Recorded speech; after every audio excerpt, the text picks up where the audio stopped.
Alrighty. Okay. Maybe we should. Alrighty, testing, 1, 2, 3, 1, 2, 3. Hello everyone, my name is Emilio. Welcome to my channel, and in today's video, it's just gonna be a simple unboxing of me opening up packages that I bought recently. So here are the packages. I got this package right here. I also got this package right here. What are in these packages? They're just movies.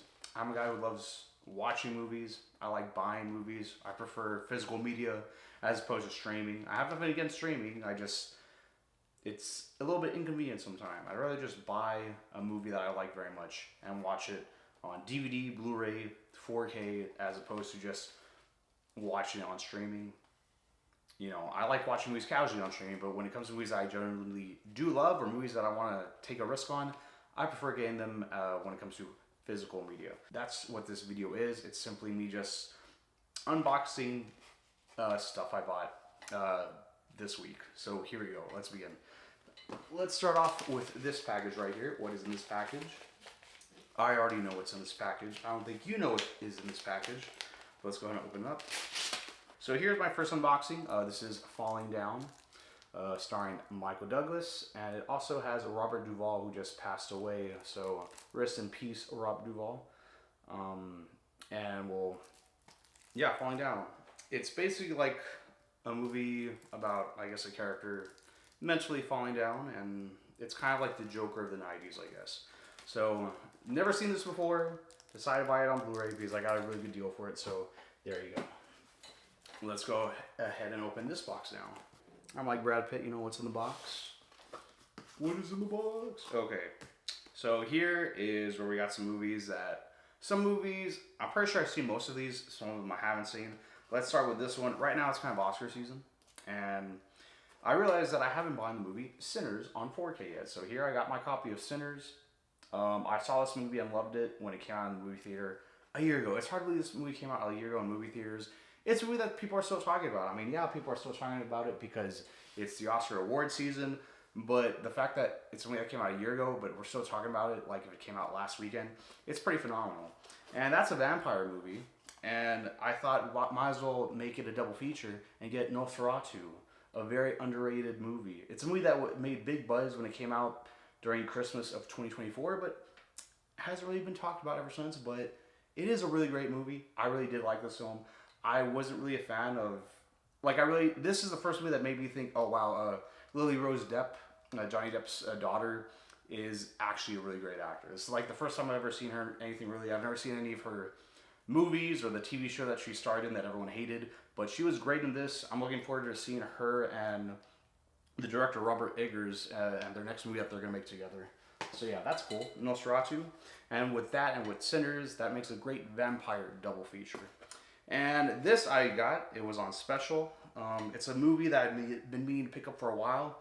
It was a movie that was a huge deal because it is a version of a movie that a lot of people hated. All right, let me review. Before I show you the next movie I'm about to show you, this movie is, there was an original version of this movie that came out, and it was horrible, disappointing. It disappointed fans everywhere, and the movie that I'm talking about is considered one of the worst superhero movies of all time, but then 4 years later, they let the original director, Zack Snyder, make his true vision of what he basically wanted to put in theaters back in 2017. He released a version of this on HBO Max back in 2021, and that is Zack Snyder's Justice League. Alrighty. Now, I'm a fan of Zack Snyder's movies. I like his DC films, actually. I really love Man of Steel. Batman v Superman is a mess. It's not a perfect movie, but there are some great scenes in that film. And Zack Snyder visually knows how to make movies feel like dark and gritty, but still have a very cinematic yet comic book inspired feel to it. This movie is probably one of the best. I love Man of Steel and I love this film. I hate that's 4 hours long though. I don't think it has to be 4 hours long. There's things about Batman v Superman I do like, and I will say I've been rewatching Zack Snyder and the DC movies more than the Marvel films. I think Marvel films are better movies, but they're hard to rewatch. Zack Snyder movies are actually a lot more fun rewatching. And I decided to get Zack Snyder's Justice League on 4K because I already own Batman v Superman and Man of Steel on 4K. Might as well get Justice League. And this is a classic. This is a classic, great film. It's from one of the great American filmmakers of our time.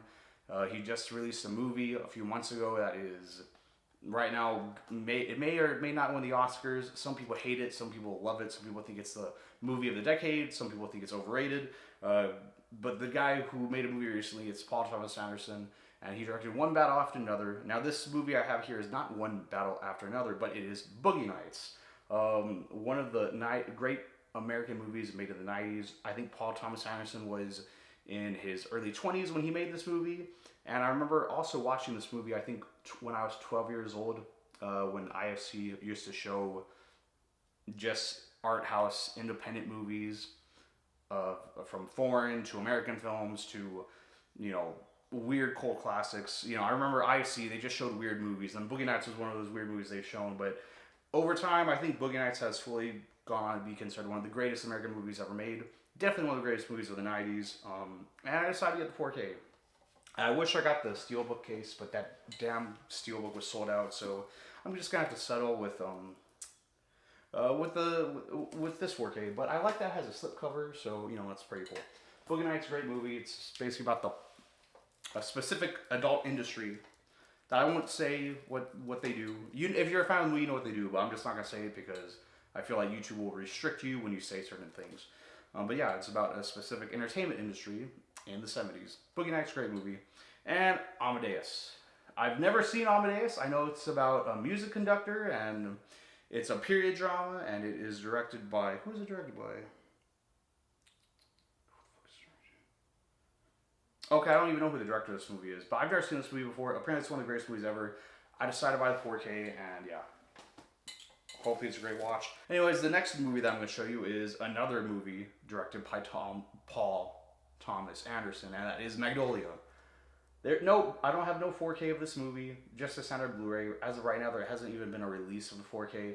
But honestly, I was like, I don't have a copy of this movie. I might as well get Magnolia. Great movie. To me, this is easily one of Paul Thomas Anderson's top 3 films. I like this movie more than Boogie Nights.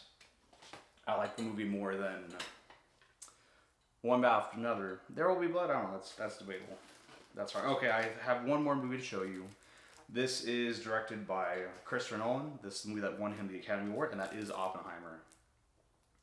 Now, Oppenheimer was a big deal when it came out, 3 years ago now? It came out during the same time as Barbie. Both movies were a big hit, and this is a movie that, gave Christopher Nolan the Oscar. So Christopher Nolan has always been known to make prestige blockbuster films. And his movies make money, and they're fine with critics, but he's never won awards. The Dark Knight, everyone famously... Well, I was upset because the movie was not nominated for Best Picture, and Christopher Nolan not for Best Director. This movie gave Christopher Nolan that Oscar. I forget if it was for Best Director or Best Motion Picture, but anyways, Academy Award achievement.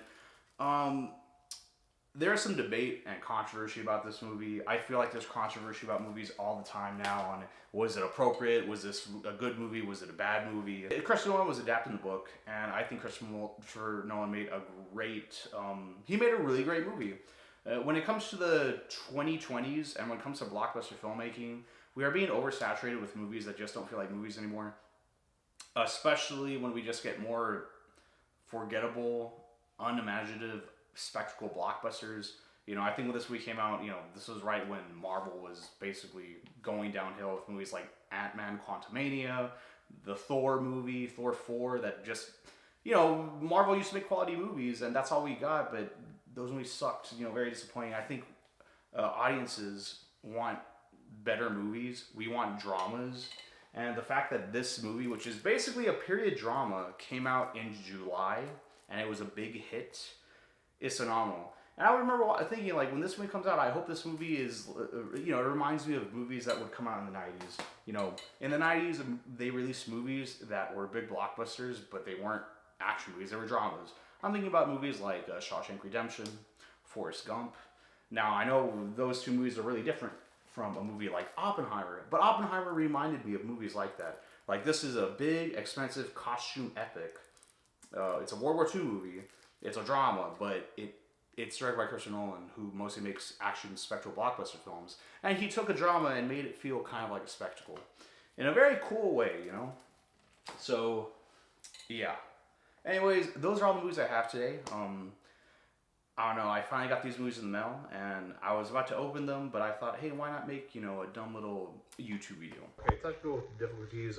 My camera basically just turned off because I forgot to charge the batteries all the way. But I just wanted to wrap this video up and say, if you made it to the end of this video, thank you so much for watching. This is my first video, so I'm a little bit rusty. I haven't really made YouTube videos with me talking to the camera in a long time. But I want to make more videos like this, and just, I like movies, I like watching movies. I'm probably going to dedicate this YouTube channel to just geeking out and talking about movies. And yeah. Anyways, if you made it to the end of this video, thank you so much for watching, and more videos will be coming out very, very soon. Have a great day.